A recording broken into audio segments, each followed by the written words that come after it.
Hello दोस्तों, स्वागत है आपका अपने ही यूट्यूब चैनल किस्से कहानियों की ऑडियो लाइब्रेरी पर।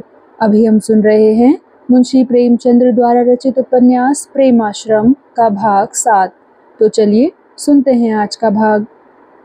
अपनी पारिवारिक सदिच्छा का ऐसा उत्तम प्रमाण देने के बाद ज्ञान शंकर को बंटवारे के विषय में अब कोई असुविधा न रही। लाला प्रभाशंकर ने उन्हीं की इच्छानुसार करने का निश्चय कर लिया। दीवान खाना उनके लिए खाली कर दिया, लखनपुर मुसल्लम उनके हिस्से में दे दिया और घर की अन्य सामग्रियां भी उन्हीं की मर्जी के मुताबिक बांट दी। बड़ी बहू की ओर से विरोध की शंका थी, लेकिन इस एहसान ने उनकी ज़बान ही नहीं बंद कर दी, वरन उनके मनोमालिन्य को भी मिटा दिया। प्रभाशंकर अब बड़ी बहू से, नौकरों से, मित्रों से, संबंधियों से ज्ञान शंकर की प्रशंसा किया करते और प्रायः अपनी आत्मीयता को किसी न किसी उपहार के स्वरूप में प्रकट करते। एक दुशाला, एक चांदी का थाल, कई सुंदर चित्र, एक बहुत अच्छा ऊनी कालीन और ऐसी ही विविध वस्तुएं उन्हें भेंट की। उन्हें स्वादिष्ट पदार्थों से बड़ी रुचि थी। नित्य नाना प्रकार के मुरब्बे, चटनियाँ, अचार बनाया करते थे। इस कला में प्रवीण थे। आप भी शौक से खाते थे और दूसरों को खिलाकर आनंदित होते थे। ज्ञान शंकर के लिए नित्य कोई न कोई स्वादिष्ट पदार्थ बनाकर भेजते। यहाँ तक कि ज्ञान शंकर इन सद्भावों से तंग आ गए। उनकी आत्मा अभी तक उनकी कपट नीति पर उनको लज्जित किया करती थी। यह खातिरदारियां उन्हें अपनी कुटिलता की याद दिलाती थी और इससे उनका चित्त दुखी होता था। अपने चाचा की सरल हृदयता और सज्जनता के सामने अपनी धूर्तता और मलिनता अत्यंत घृणित जान पड़ती थी। लखनपुर ज्ञान शंकर की चिर अभिलाषाओं का स्वर्ग था। घर की सारी संपत्ति में ऐसा उपजाऊ, ऐसा समृद्धिपूर्ण और कोई गांव नहीं था जो शहर से मिला हुआ, पक्की सड़क के किनारे और जलवायु भी उत्तम हो। यहाँ कई हलों की सीढ़ थी, एक कच्चा पर सुंदर मकान भी था और सबसे बड़ी बात यह है कि यहाँ इजाफा लगान की बड़ी गुंजाइश थी। थोड़े उद्योग में उनका नफ़ा दुगना हो सकता था। 2-4 कच्चे कुएं खुदवाकर इजाफे की कानूनी शर्त पूरी की जा सकती थी। बंटवारे को 1 सप्ताह भी न हुआ था कि ज्ञान शंकर ने गौस खां को बुलाया, जमाबंदी की जांच की, इजाफा बेदखली की परत तैयार की और असामियों पर मुकदमा दायर करने का हुक्म दे दिया। अब तक सीर बिल्कुल न होती थी, इसका भी प्रबंध किया। वह चाहते थे कि अपने हल, बैल, हलवाहे रखे जाएं और विधि पूर्वक खेती की जाए। किंतु खां साहब ने कहा, इतने आडंबर की जरूरत नहीं, बेगार में बड़ी सुगमता से सीर हो सकती है। सीर के लिए बेगार जमींदार का हक है, उसे क्यों छोड़िए। लेकिन सुव्यवस्था रूपी मधुर गान में एक कटु स्वर भी था, जिससे उसका लालित्य भंग हो जाता था। यह विद्यावती का असहयोग था। उसे अपने पति की स्वार्थपरता एक आंख न भाती थी। कभी कभी यह मतभेद, विवाद और कलह का भी रूप धारण कर लेता था। फागुन का महीना था। लाला प्रभाशंकर धूमधाम से होली मनाया करते थे। अपने घर वालों के लिए नए कपड़े लाए तो ज्ञान शंकर के परिवार के लिए भी लेते आए थे। लगभग 50 वर्षों से वह घर भर के लिए नए वस्त्र लाने के आदी हो गए थे। अब अलग हो जाने पर भी उस प्रथा को निभाते रहना चाहते थे। ऐसे आनंद के अवसर पर द्वेष भाव को जागृत रखना उनके लिए अत्यंत दुखकर था। विद्या ने यह कपड़े तो रख लिए, पर इसके बदले में प्रभाशंकर के लड़कों, लड़कियों और बहू के लिए एक एक जोड़े धोती की व्यवस्था की। ज्ञान शंकर ने यह प्रस्ताव सुना तो चिढ़कर बोले, यदि यही करना है तो उनके कपड़े लौटा क्यों नहीं देती। विद्या बोली, भला कपड़े लौटा दोगे तो वो अपने मन में क्या कहेंगे। वो बेचारे तो तुमसे मिलने को दौड़ते हैं और तुम भागे भागे फिरते हो। तुम्हें रुपए का ही ख्याल है ना। तुम कुछ मत देना, मैं अपने पास से दूंगी। ज्ञान शंकर बोला, जब तुम धन्ना सेठों की तरह बातें करने लगती हो तो बदन में आग सी लग जाती है। उन्होंने कपड़े भेजे तो कोई एहसान नहीं किया। दुकानों का साल भर का किराया पेशगी लेकर हड़प चुके हैं। यह चाल इसीलिए चल रहे हैं कि मैं मुंह भी ना खोल सकूं और उनका बड़प्पन भी बना रहे। अपनी गांठ से करते तो मालूम होता।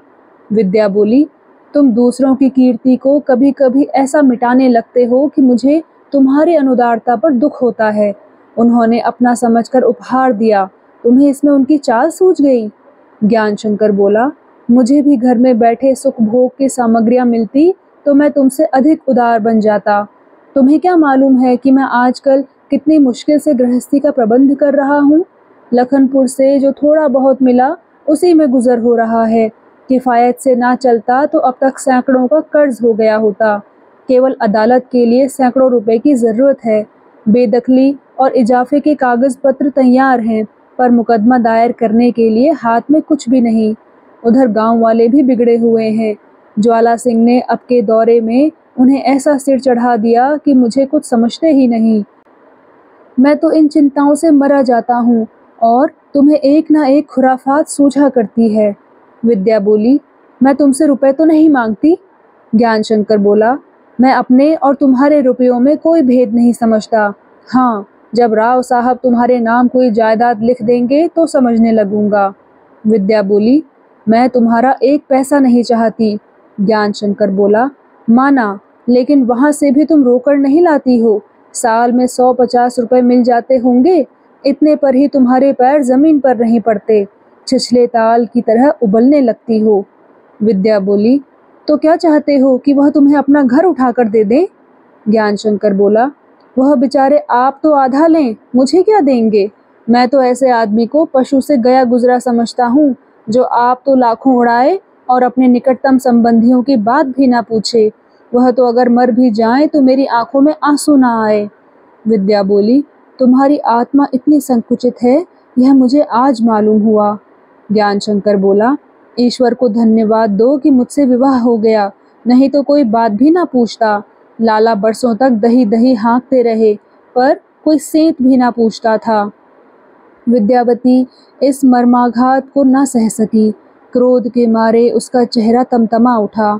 वह झमक कर वहां से चली जाने को उठी कि इतने में मेहरी ने एक तार का लिफाफा लाकर ज्ञानशंकर के हाथ में रख दिया। लिखा था, पुत्र का स्वर्गवास हो गया, जल्द आओ, कमलानंद।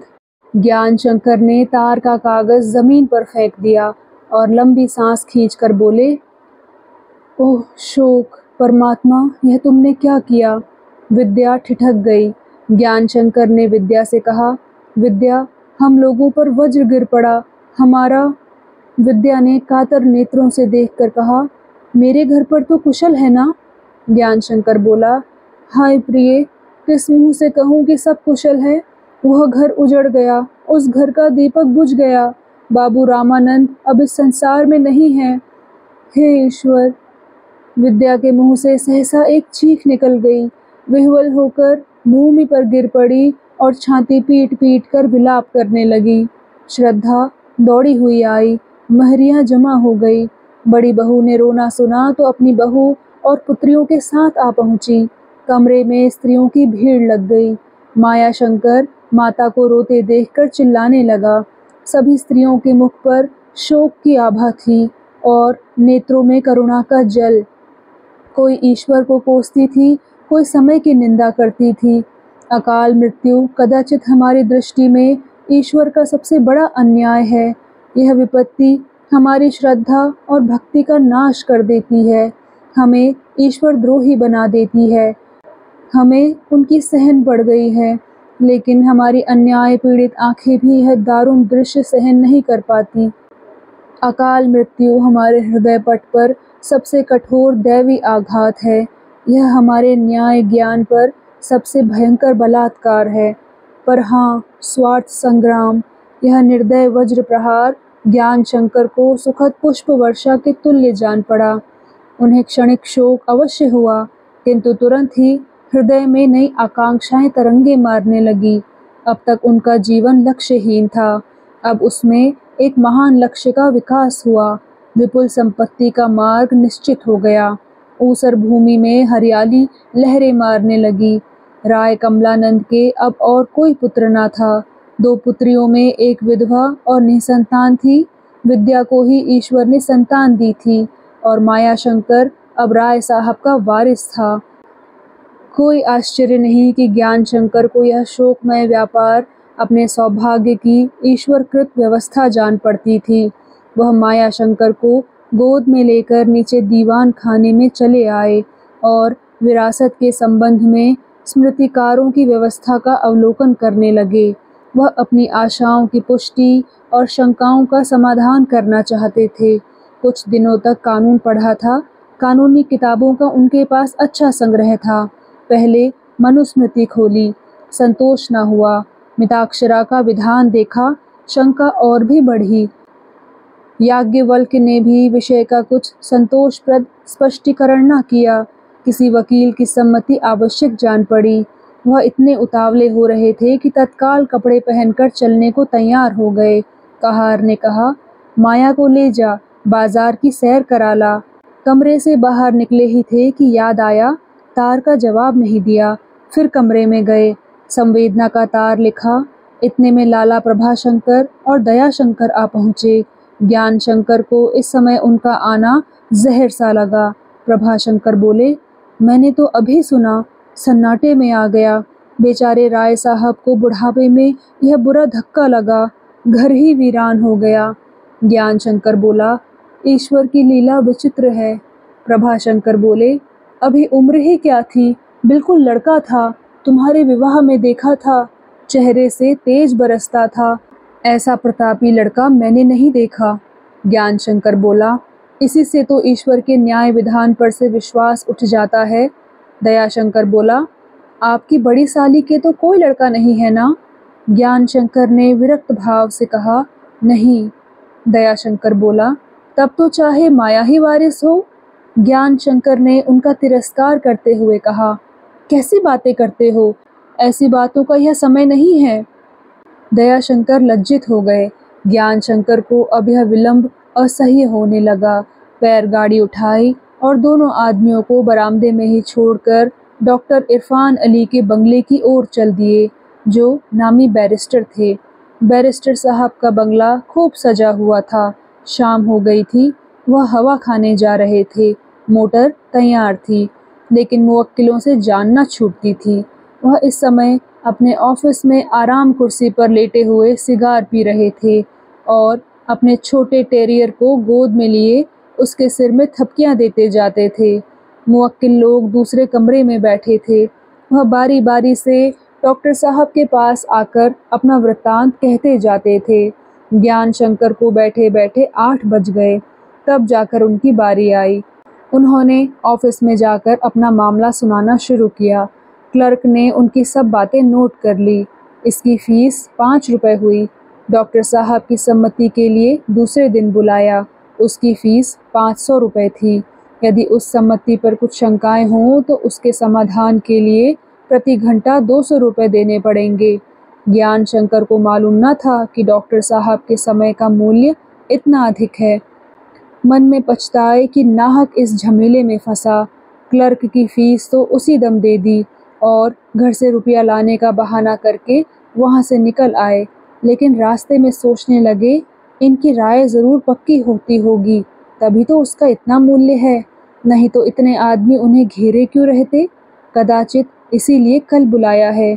खूब छान पड़ताल करके तब राय देंगे। अटकल पच्चू बातें कहनी होती तो अभी ना कह देते। अंग्रेजी नीति में यही तो गुण है कि दाम चौकस लेते हैं पर माल खरा देते हैं। सैकड़ों नज़ीरें देखनी पड़ेंगी, हिंदू शास्त्रों का मंथन करना पड़ेगा, तब जाके तत्व हाथ आएगा। रुपए का कोई प्रबंध करना चाहिए, उसका मुंह देखने से काम ना चलेगा। एक बात निश्चित रूप से मालूम तो हो जाएगी, ये ना हो कि मैं तो धोखे में निश्चिंत बैठा रहूं और वहाँ दाल ना गले, सारी आशाएं नष्ट हो जाएं। मगर यह व्यवसाय है उत्तम, आदमी चाहे तो सोने की दीवार खड़ी कर दे। मुझे शामत सवार हुई कि उसे छोड़ बैठा, नहीं तो आज क्या मेरी आमदनी 2000 मासिक से कम होती। जब निरे काठ के उल्लू तक हजारों पर हाथ साफ करते हैं तो क्या मेरी ही न चलती। इस जमींदारी का बुरा हो, इसने मुझे कहीं का ना रखा। वह घर पहुँचे तो 9 बज चुके थे। विद्या अपने कमरे में अकेले उदास पड़ी थी। मेहरियाँ काम धंधे में लगी हुई थी और पड़ोसी ने विदा हो गई थी। ज्ञान शंकर ने विद्या का सिर उठाकर अपनी गोद में रख लिया और गदगद स्वर से बोले, मुंह देखना भी ना बदा था। विद्या ने रोते हुए कहा, उसकी सूरत एक क्षण के लिए भी आंखों से नहीं उतरती। ऐसा जान पड़ता है वह मेरे सामने खड़े मुस्कुरा रहे हैं। ज्ञानशंकर बोला, मेरा तो अब सांसारिक वस्तुओं पर भरोसा ही नहीं रहा। यही जी चाहता है कि सब कुछ छोड़ छाड़ के कहीं चल दूं। विद्या बोली, कल शाम की गाड़ी से चलो, कुछ रुपए लेते चलने होंगे। मैं उनके षोडशे में कुछ दान करना चाहती हूँ। ज्ञानशंकर बोला, हाँ हाँ ज़रूर, अब उनकी आत्मा को संतुष्ट करने का हमारे पास यही तो एक साधन रह गया है। विद्या बोली, उन्हें घोड़े की सवारी का बहुत शौक था। मैं एक घोड़ा उनके नाम पर देना चाहती हूँ। ज्ञानशंकर बोला, बहुत अच्छी बात है, 2-250 में घोड़ा मिल जाएगा। विद्यावती ने डरते डरते यह प्रस्ताव किया था। ज्ञानशंकर ने उसे सहर्ष स्वीकार करके उसे मुग्ध कर दिया। ज्ञानशंकर इस अपव्यय को इस समय काटना अनुचित समझते थे। यह अवसर ही ऐसा था। अब वह विद्या का निरादर तथा अवहेलना न कर सकते थे। तो दोस्तों, कैसा लगा आपको आज का भाग? कृपया कमेंट सेक्शन में आकर ज़रूर बताइएगा। और अगर आपने अभी तक इस चैनल को सब्सक्राइब नहीं किया है तो कृपया सब्सक्राइब भी ज़रूर कर लीजिएगा। मैं मिलती हूँ आपसे इसी कहानी के अगले भाग के साथ। तब तक के लिए धन्यवाद।